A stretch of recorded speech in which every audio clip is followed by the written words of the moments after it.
Hello guys, आज comeback सिरीजचा day 3 आहे. तर आज आपण बॅक आणि बायसेप घेणार आहोत. तर पहिला आपण वॉर्मअप करूया.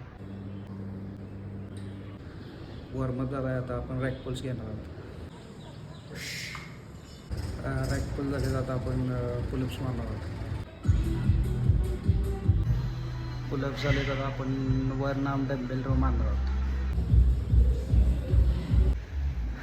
डंबेल रो झाले तर आपण लॅट पुल डाऊन मारणार आहोत. लॅट पुल डाऊन झाले तर आता आपण बेंटवर बारबेल रोज घेणार आहोत. आता आपला बॅकचा वर्कआउट झाला आहे, आता आपण बायसेपचे वर्कआउट घेणार आहोत. तर पहिला बारबेल कर्ल्स घेणार आहोत. बारबेल कर्ल्स झाले तर आता आपण हॅमर कर्ल्स घेणार आहोत. हॅमर कर्ल्स झाले तर आता आपण प्रीचर कर्ल्स मारणार आहोत. आता आपण कॉन्सन्ट्रेशन कर्ल्स घेणार आहोत. Thanks for watching.